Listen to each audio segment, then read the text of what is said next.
Hello students, this is Samran ma'am, teaching SST of class 6. Students, we are discussing our fourth chapter. The name of the chapter is Essentials of Democracy. So lots of things we are talking about in our previous class. What is democracy and what are the essentials and what is the role of the media in democracy. All these things we have already discussed in our previous classes. And in our previous classes, we have already discussed the term accountability.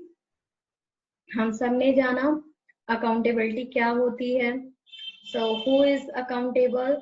The representative of the people in the governments are the accountable. So all these things we have discussed, and this can lead a conflict between the various people in the country. लोगों के बीच conflict आ जाता है. So do you all know what is the meaning of conflict? Conflict का Hindi meaning होता है बच्चों विरोध. जब हमारी सोच दूसरे से नहीं मिलती है so conflict will be arising. Conflict कब होता है? जब हम क्योंकि we are living in a society where people are exist of different religions, different beliefs, different economic levels.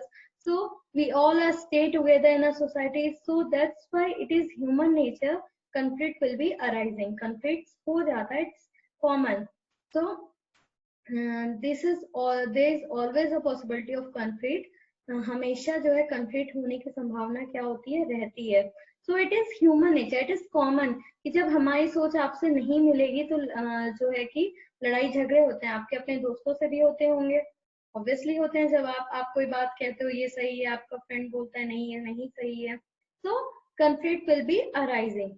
ठीक है, it's human nature, is common कि जब different cultures, different believes, different economic levels के लोग रहते हैं, डिफरेंट रिलीजन्स के लोग रहते हैं.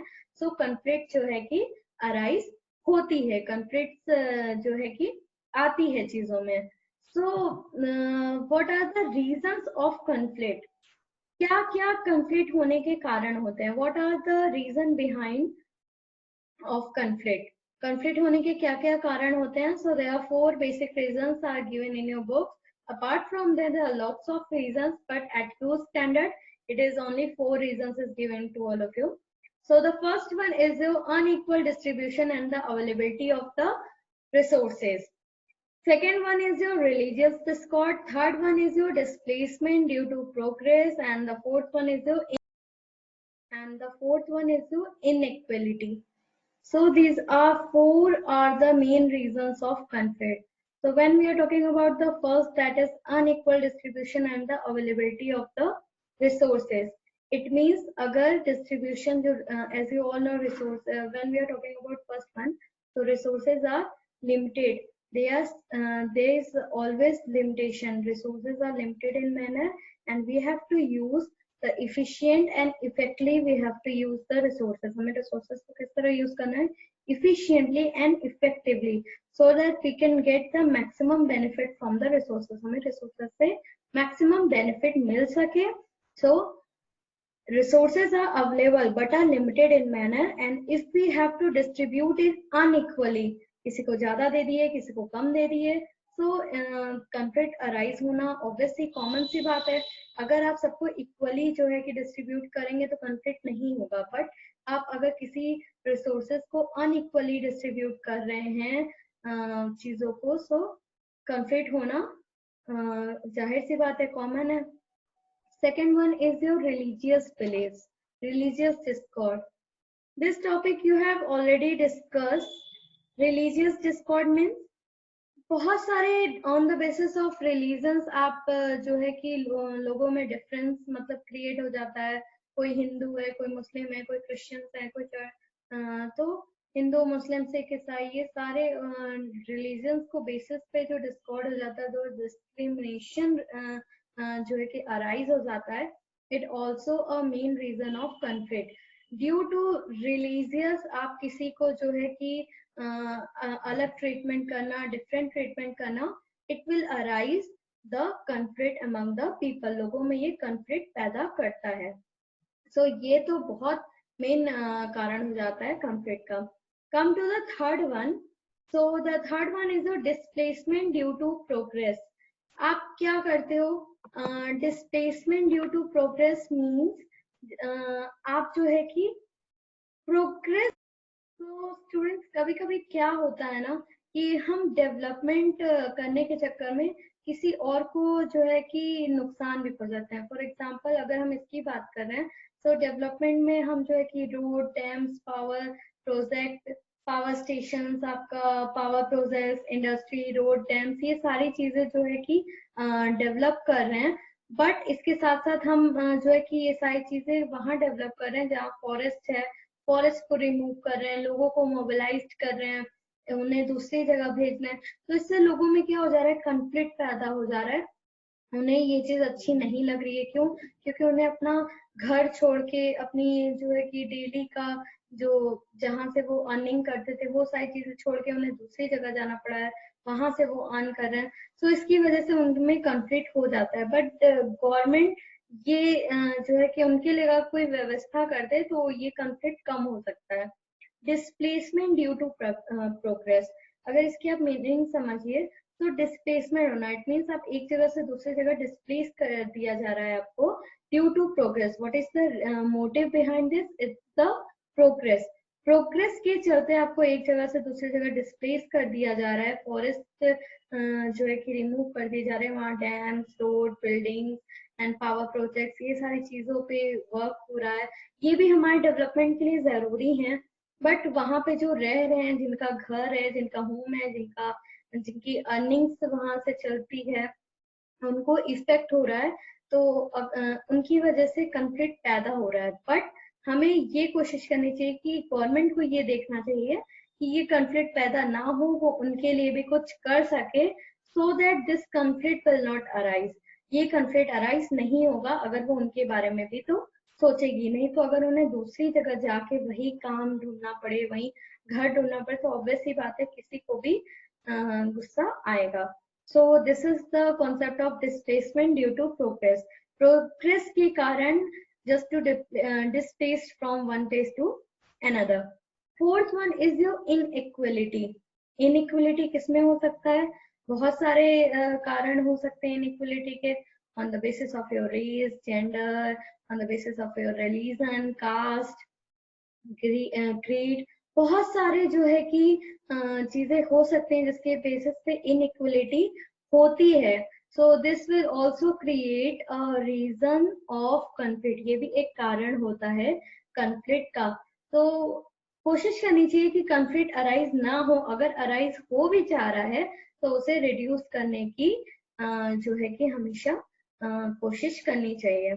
So these are the four reasons why conflict will be arising due to unequal distribution of the resources. Resources are not distributed equally among the people. That's why this conflict will be arising. And the second one is your religious discord.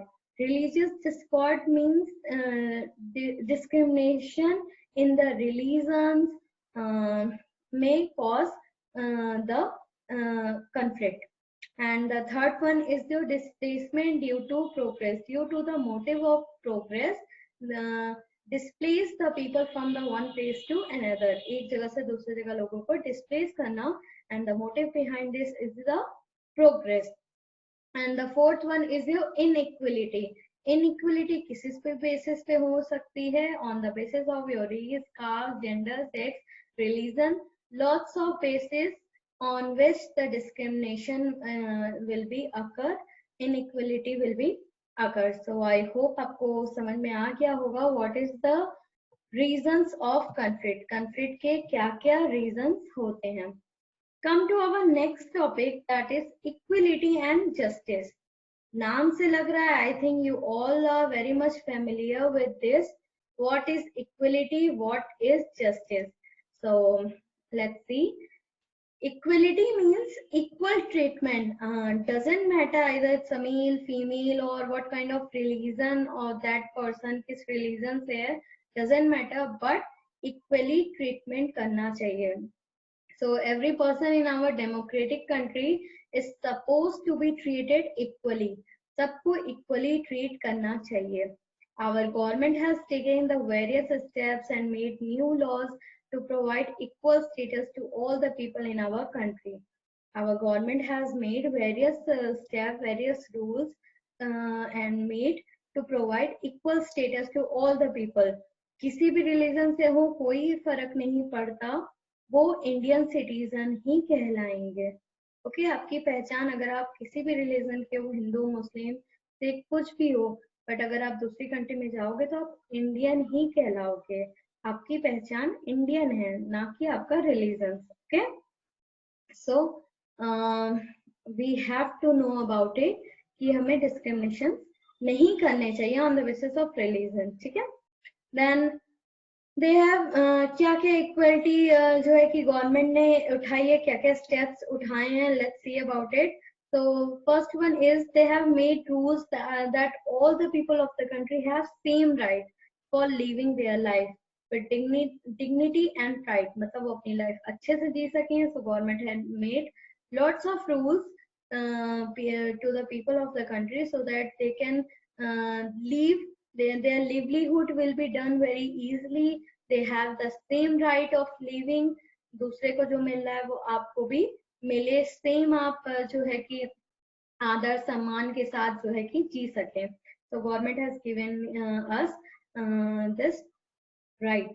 Second one is no one should force, pressurize or exploit another person. कोई भी इंसान आपको फोर्सली काम ना करा सके, pressurise ना कर सके, आपका एक्सप्लॉयटेशन ना कर सके. तो इस पे भी गवर्नमेंट ने बहुत सारे लॉ बनाए हैं. They have the right of equal opportunity to earn their living by choosing their profession. They have a right to choose their profession. ये नहीं कि आप मेल हो तो आपको ये करना चाहिए, फीमेल हो तो डॉक्टर बनो, मेल हो तो इंजीनियर बनो. So ऐसा डिस्क्रिमिनेशन नहीं होना चाहिए. It provide equal opportunity to all the people, either it's a male or female. सबको इक्वल अपॉर्चुनिटी मिलनी चाहिए बाय चूजिंग देयर प्रोफेशन. उन्हें जो प्रोफेशन चूज करना है वो करें. आपने देखा होगा इसका recently example new economic policy जो अभी इनेक्ट नहीं हुई है, अभी आई है, बट लेट्स सी कब वो जो है कि लागू हो जाती है. तो वहां पे आपको इक्वल अपॉर्चुनिटी मिलेगी. आप जो चाहें, जो सब्जेक्ट चाहें आप चूज कर सकते हैं, जिसमें चाहें उसमें करियर बना सकते हैं. There is no boundation, no rules. जो सब्जेक्ट आपको पढ़ना है आप उसी को पढ़ेंगे. ऐसा नहीं है कि अगर आप मैथ्स ले रहे हैं तो आपको फिजिक्स केमिस्ट्री लेना है. आप मैथ्स के साथ कोई और इजी सब्जेक्ट लाइक संस्कृत और म्यूजिक जो आप चाहें वो ले सकते हैं.